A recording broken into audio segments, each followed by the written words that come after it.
What's up, magical people? Welcome back to Your Most Magical Life. I'm Mia Magic, and today we are talking about the true origins of Valentine's Day. Clearly, we've got someone who wants to be featured in our video today. I am coming to you from Montana. Clearly, look at this rustic mountain lodge. What a vibe. And covering castor oil because it's literally -4 outside and my Californian skin is like, what is happening? But I'm super excited about this video because there are so many little tidbits that fit into this larger illusion narrative or narrative of illusion that we have been presented in our modern society. And so I want to run through a bunch of those things with y'all and of course share some actual rituals that you can do with your loved ones, with your beloved, that are not just limited to one day, that are things that you can do every day, all the time, and at any point to celebrate your love and connection. And if you would like to join me in the Year of the Serpent, 2025 is the Year of the Snake, and I have a beautiful, incredible, super powerful ritual series called the Year of Serpentine Power that is working with your Kundalini energy, your sensuality, your sexuality, your creativity to amplify your dreams, shed the old skins. Maybe that's the part of you that feels shamed about your sexuality or feels uncomfortable or unworthy of or in love. And so if you'd like to join, I'll put the link below. So diving right on in here, one of the first things that is so fascinating is that February was not even officially a month. February and January were the last months to be added to the Gregorian calendar. And the Gregorian calendar itself is based off of Jesus's birthday. And there's all this different information. There's all these like weird things that don't make sense around the Gregorian calendar. Of course, it's not a solar calendar, it's not a lunar calendar, so it's a completely different calendar than we have used throughout any of human history. And it'll say online when you look that February was created in 700-ish BC, but that's before we were even talking about Jesus. It doesn't make any sense for that to have been when it occurred. And the Gregorian calendar was based on 10 months. And that's why Sept, which means 7, September, October means 8, November means 9, and December means 10. So those were our final months. And then July and August were named for Julius and Augustus Caesar, and January and February were the last months, and they're like kind of arbitrary. Like, what are we doing with these? And the Gregorian calendar was not actually established as our calendar until 1582. So all of this time frame is just like kind of nonsensical. So that's the first thing. Now, the festival itself, I'm sure some of you have heard of Lupercalia. So lupus was originally, not the disease, but is the Roman word for wolf. And it's said that the founders of Rome, Romulus and Remus, were nursed by a she-wolf. Now, we see stories like this, look at the Jungle Book, right? There's like so many stories where children or babies were raised by wolves. And we even say that, oh, what, we are raised by wolves? It's like, that would be really cool. You'd be like really community oriented. You would know how to survive in really harsh conditions. You'd be incredibly loving and loyal. You'd mate for life, like with your soulmate. You'd really trust the leadership in your pack, like your, governing body. I think it'd be really cool to be raised by wolves. I feel like American society in particular could learn a thing or two from being raised by wolves. So the story of the Roman foundation is that they were raised by this one particular wolf. And so Lupercalia would be a celebration of Lupus, the female wolf that raised the founders of Rome, or like nursed them, right? We don't know. These are a lot of the time metaphorical stories, and we've lost a lot of their significance in that time. So Lupercalia, many festivals back in these times would include an animal sacrifice as an offering to the land, but that's why we use red as our color of Valentine's, is because of the blood, the animal sacrifice. There was this practice where men would not like whip, but to me, this feels like the origin of flogging, which like some people are really into. It's like everyone gets to have their kinks, like don't yuck my yum. And floggers, even now, are made of soft leather. And so there was this tradition of after they would sacrifice the animal, whether it was a dog or a goat, they would use the hide and with the blood, which doesn't actually make sense because animal skin is not connected to their blood system the way that ours is. So like you can skin an animal without any blood. I've certainly done that before. And anyways, another video. But the blood and the supple skin, like when you first skin an animal, the skin is sort of moist, obviously. It's fresh and it's supple. And so they would like whip women. Doesn't feel to me like a hard kind of whip. It feels to me like a hot kind of whip. And they were increasing and enhancing their fertility. So it's like flogging. It's like the origin of a kink. I mean, I'm so here for that for Valentine's Day. That really makes sense. Tracks in my world. So they would kind of gently, supplely, right? Those kinds of floggers, like they don't hurt. They feel pretty good, if you know what I'm saying. And so I love that it's like this first soft leather floggers were like fresh animal skins. I mean, come on. This is just like as savage and primal as it gets. I am into it. So that was one of the pieces of Lupercalia, which was this festival in this time. Now, I think that that is a marker, it seems, it's in the same time-ish as Imbolc, which is the Celtic celebration between winter solstice and spring equinox that means in the belly. So it would make sense that this would be this fertility festival for the coming spring. Now, it was said to honor the god Faunus.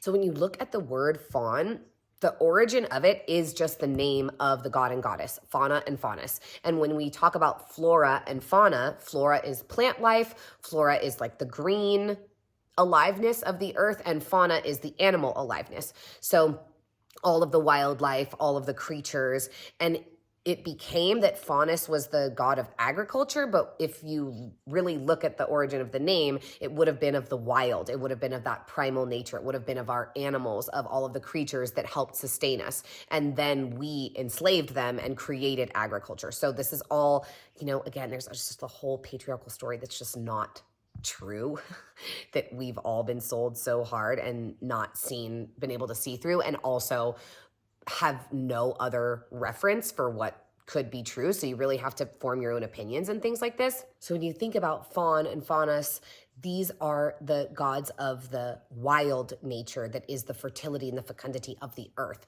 And so Lupercalia was a celebration and an honorarium of them. That's why we would do the sacrifice. And there were a bunch of other wild little activities that are mentioned. One was people pairing up. So similar to Beltane or Beltane in Ireland, which is in May, which is the fertility festival of the coming summer, this would be like people were paired up, and it was sort of like a sexual lottery. It was kind of orgiastic, which, you know, bless sexual freedom and liberation back then before the church took over and made the literal source of life into the worst, most shameful, horrible thing. Again, another video. But it feels to me like this was very much that same celebration, that same midpoint cross-quarter day between the solstice and the equinox that is celebrating the coming alive, fertile, generative seasons of earth. Because back then we actually didn't ever treat winter like it had months. It was kind of just like winter. It was its own season. It was like from the time that the last leaf fell until the time that the buds started to spring, that was winter. You just like let winter be winter. Kind of like Game of Thrones, like winter is coming vibe. So how it became associated with Valentine's Day or as Valentine is because there were several people named Valentine. It was a name who it's associated with. And again, this is like, they're all martyrs, but so much of what is martyrdom to me just seems like, oh, we're going to kill this person because we don't want them around. And then we'll like, you know, canonize them or sanctify them to hide our, not error, because they didn't think it was an error, but to hide our maleficence or malfeasance or, you know. Anyways, the church was doing a lot of that. So there's a couple of stories of Valentine. One, Valentine was this priest, which like this would have been a pagan leader, right? That's why he was killed. And the Emperor Claudius of Rome outlawed soldiers from being married because he was off conquering. They were like sending people all across the world, right? Like Rome was conquering all of Europe. And back then traveling took a really long time, like really long. Imagine walking somewhere where you fly in a couple of hours, like long time. And so when his soldiers had families or wives, they were often really homesick and they wanted to go home and they were kind of half-hearted. They're like, disheartened. They're like, I don't give a shit about conquering this land. I want to go back to my family. Duh. Like, we all get homesick, right? After a certain point. And so he actually outlawed young men from being married in order to keep his military prowess, so that young men would not have families and would not have wives, and then they wouldn't care about going home. So he outlawed marriage in order to create a stronger military. And this guy, Valentine, who was clearly like some dope pagan healer, was like, fuck that. No, I'm going to help people get married. I'm going to keep marrying them. And so he was performing weddings, and he was killed when Emperor Claudius found out. So he was the first like Saint Valentine, because everyone loved him. People would like go to the place where he was locked up before he was killed and bring roses and say thank you. And like, we have each other because of you, la, la, la. Very sweet. Then there's another Valentine who, again, like known as a priest, but was doing these miracle healings. And he was locked up because of his faith, which, again, all these stories say that they were locked up for being Christian in order to like make Christianity seem different than it was. You would not have been locked up for being Christian. You would have been locked up for being pagan, because Rome, when Christianity started becoming a thing, was very open-minded. They really did a lot. Some of you may have heard me talk about this in another video. They really did a lot to be open to other faiths. They would integrate the other gods, like, what is it? Sulis Minerva is when the Romans went to Ireland, and Sulis was the goddess of the springs. And so they just put the two names together and like made it into one goddess. That is something that Rome was doing all over the place all the time. And so this other guy was locked up for his faith, and then he performed a miracle healing on the jailer's daughter and cured her blindness. And when he was like being killed, right, he wrote this final farewell letter that said, to my lover, whatever, love, your Valentine, or from your Valentine, something like that. And so that's where we get this like from your Valentine thing, is that this man cured this woman, created this miracle, was in love with her, but his love was, it's like, what's the word when we like ill-fated, right? Like Romeo and Juliet. He wasn't able to actually love his partner, and then he disappeared because he was killed by the church. And so he was another one of those like sainted, it's like, but you killed him, so anyways. And then there's another association with Valentine and Valentine's Day that I didn't find a lot of information on with that guy. But then you look at Cupid, and Cupid is said to be, or theoretically, is the son of Hermes. So Hermes had those wings because he's the messenger of the gods. He's the one who brings down the divine information. Hermes comes from Thoth, right, with the bird, ibis, the ibis head, so is winged because Thoth was bringing down these messages of writing, of magic, of written language in Egypt, and then became Hermes, and then became Mercury. It depends on who was conquering whom, right? And so Hermes had these wings, and then made love with Aphrodite and created Cupid, but it was Christianity that turned it into these like very cherubic little angels, because it was changing sexuality into something very innocent, right? It did not want sex to be this beautiful message from God, this culmination of our love and our divine connection, which is what sex is. Of course, that's Hermes and Aphrodite, and or Venus, depending on, again, who's conquering who. But Venus and Aphrodite are just the Greek and Roman names for the same archetype. And so Cupid was this god of love that was similar to Eros, but in this, again, like messenger type of way, and would shoot the arrow and like create love wherever he went. And there's also a lot of, it's like, was it a guy? Was it a girl? Hermes and Aphrodite. That's where we get the word hermaphrodite, is the blending of the two, is the union of the genders. So it also could have been this sort of androgynous figure. And the cherubs kind of are that. You don't, some of them I guess have penises, but like they definitely don't show any yonis. So they're kind of androgynous, but it was about like making love into something very innocent and non-sexual. And then, of course, like Valentine's Day has really just run with that. And it was not until the 1800s, and a poem by Chaucer, by Geoffrey Chaucer, Old English poet, like one that pro with the Sarasota, Old English vibes.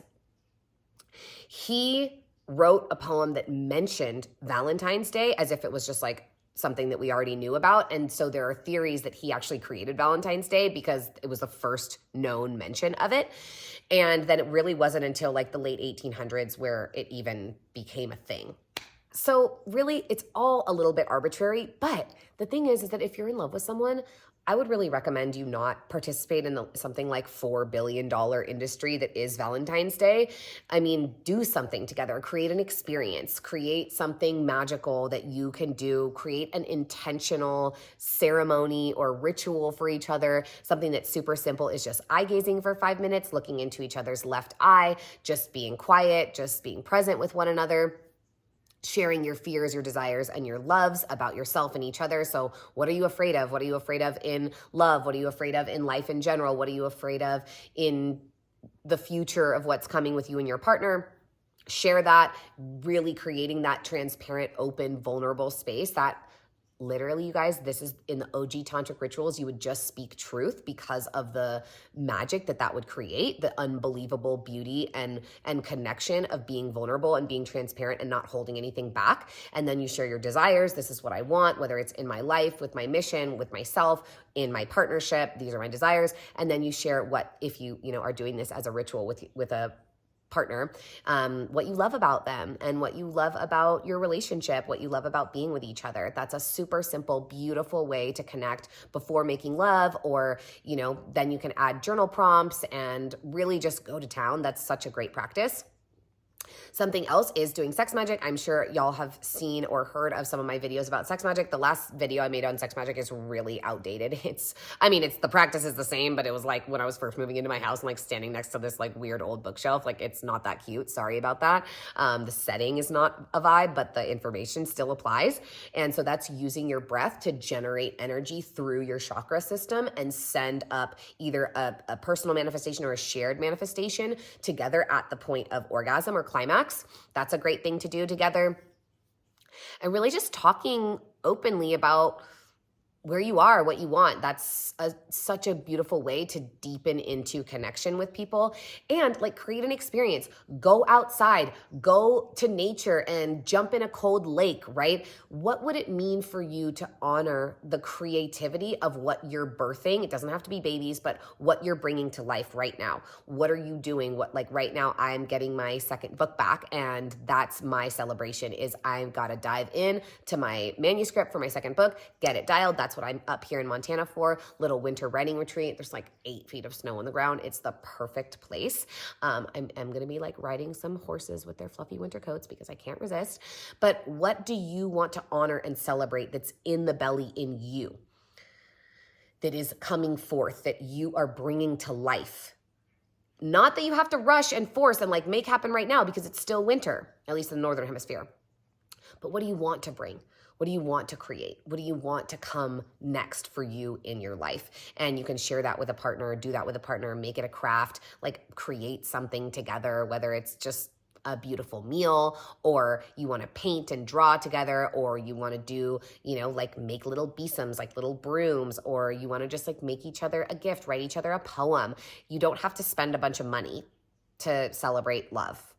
You just have to be present and connected and caring and conscientious. So I hope that this video was beautiful and inspiring to you. Again, if you would like to join me in the Year of the Serpent, we are vibing out so hard, Kundalini breath work, all this magic, deep, wild ritual to get into your body. Use that Kundalini energy, that serpentine fire of your sexuality, your sensuality, which is your creative energy, what you want to create, what you want to bring to life, what you want to manifest. It's a vibe. The community is epic. We're going for it. Of course, it's available for you at any time, and you can do the rituals on your own time.